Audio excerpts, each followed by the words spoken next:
Radio Raheem here with Tom Loeffler. Tom, there's so many things happening in boxing in 2017 to look forward to. Triple G fights are always one of those things. Yeah. Just lay out for us where we are now. Don't forget, you were in London when Triple G fought over there in the O2 arena, and we just announced today at the press conference where Anthony Joshua is going to fight Vladimir Klitschko at the Wembley Stadium. So we're expecting over 80,000 people for that. That's a huge fight. But with Gennady, we're still working. I'm still talking to Al, still working about trying to make the fight with Danny Jacobs for the beginning of next year, March of next year. So hopefully we can get that wrapped up within the next day or maybe by tomorrow, and then we would have a nice fight to announce. When you say get it wrapped up by the next day or maybe tomorrow, that means like you're really close. Obviously there's some things left to work out, but ideally if this thing wraps up like you want it to, when in March, where in March? Well, first we have to make the deal, and then we'll figure out all the details. The purse bid's set for next Monday, so there's really not a lot of time left to negotiate. But I've been in regular contact with Al, and I feel confident that we can work out the deal. Moving to the Joshua Klitschko fight, which is highly anticipated, it was hopefully going to happen this year, didn't happen. Klitschko showed up at the fight. They've already had a press conference. Yeah. Where is it that you feel Klitschko is right now physically and mentally, having taken this long now and gotten ready for so many fights that didn't happen at his age, all these things to be considered? How confident are you that he's ready by April to take on an active young fighter like Joshua? Well, Vladimir is, ever since he lost his titles, he had such a long championship run. Over 10 years, and that's the thing in boxing. You have one off night. You can't take anything away from Tyson Fury. Tyson Fury won's fair and square, but if you have an off night, you can lose all your titles, and now you got to start all over. You tried to do the fight a couple times with Tyson Fury, that didn't work out. Now with Anthony Joshua, it's just on a whole different level. Being at Wembley Stadium, and just the anticipation, the fan reaction. I look at it as real 50-50 fight. You have Anthony Joshua, there's no question. He's the young guy, he's the strong guy, a lot of knockouts, Olympic gold medalist, versus Vladimir, also Olympic gold medalist, but he has the experience. He has that championship run for so many fights, fighting so many different styles. So you look at that as that classic matchup of the young gun versus the veteran,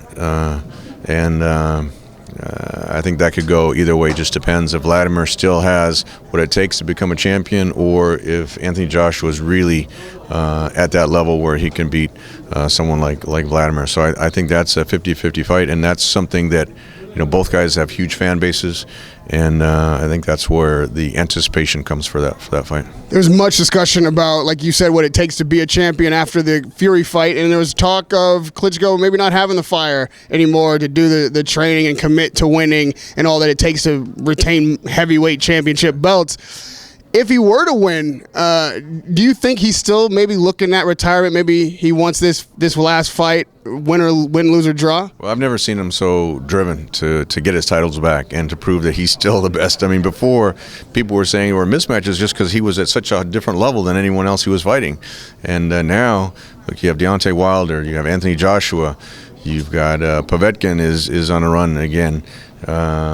Fury is out there if he comes back. There's so many great champions, and you had the fight in New Zealand with Ruiz, and it was in New Zealand, the WBO champion now. So you have a lot of guys in the Joseph Parker, exactly.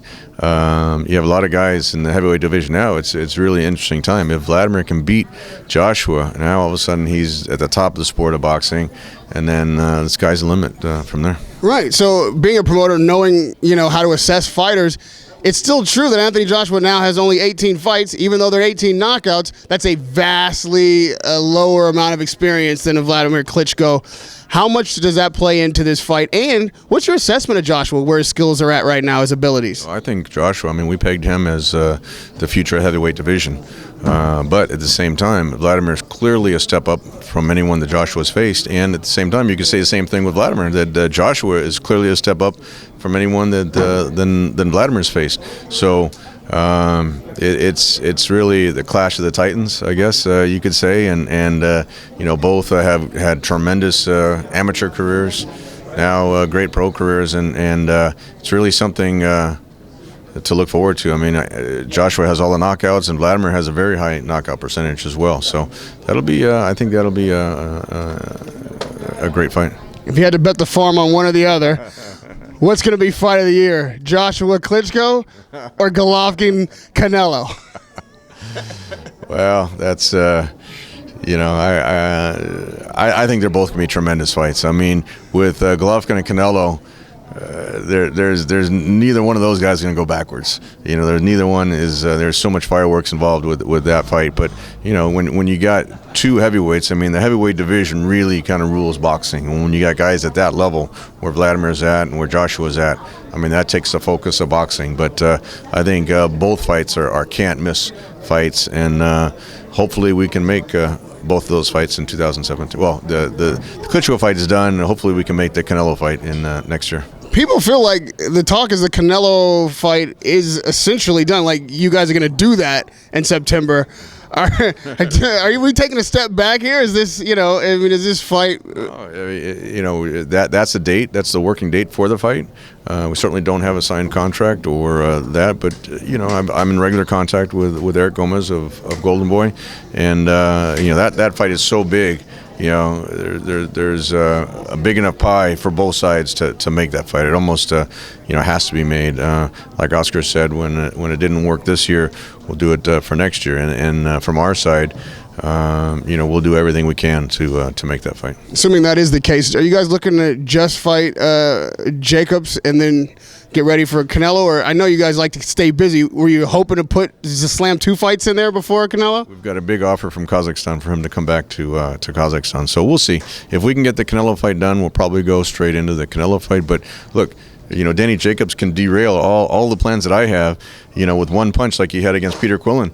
He could derail all those plans. So everyone respects the power of Danny Jacobs and respects him as a person, and nobody's overlooking that fight. At the same time, it's my job as a promoter to work towards the future, and if everything goes the right way, where if Gennady's successful against the Jacobs fight, then we'd look to definitely do the Canelo fight. Radio Raheem with Tom Loeffler, giving us hopefully some tremendous fights in 2017. We look forward to seeing you over there at Wembley. Don't forget about Chocolatito too. Okay, we're gonna once we get Triple G fight worked out. Then I've been talking to Mr. Honda. Is Chocolatito gonna fight on? That's a good question. Good question, but step by step. But he's considered the best pound for pound fighter in the sport now. So there's gonna be a lot of great fights that we can make for next year. What kind of challenge do you think is necessary for him now? Like, he won his last fight, obviously, but it was very close. Some people thought he didn't win it. What does it take now for him to reign as champion and to keep that momentum going? Look, when he's in his 4th division as a champion, he's accomplished so much in his career already. And, the American public has really just been exposed to him since he made his HBO debut like 2 years ago. So, it's a new division, though. Like, where are the challenges? Where do you want to, like, who do you guys want? There's great fighters in the division. A rematch with Quadras, a lot of people are asking for that. Rematch with Estrada, a lot of people are asking for that. There's a tremendous fighter from Japan, Inoue. A lot of people are asking for that. So, Chocolatito is one of those rare fighters that has, at the top of the sport of boxing, but also has so many challenges in his division that, I think we'll see some tremendous fights for him. Has he expressed a particular interest in someone? Does he want the Quadras rematch? He's always said that he would give Quadras a rematch. WBC is interested in doing the rematch, and again, it's just a matter of sitting down with Mr. Honda, seeing what direction they want to go into, and then we'll go from there. He's certainly the one. He consults with Chocolatito and Carlos Blandon, and then we'll see what direction they want to go into. All right, well, like I said, we're all looking forward to Joshua Klitschko. We saw you and Oscar here on the stage together, so we expect you two to make this thing happen. We'll wait till September. We'll see Canelo Triple G in September, because I have faith in you. This will happen. Radio Raheem with Tom Loeffler. Thank you for the time, sir. Thank you. Good.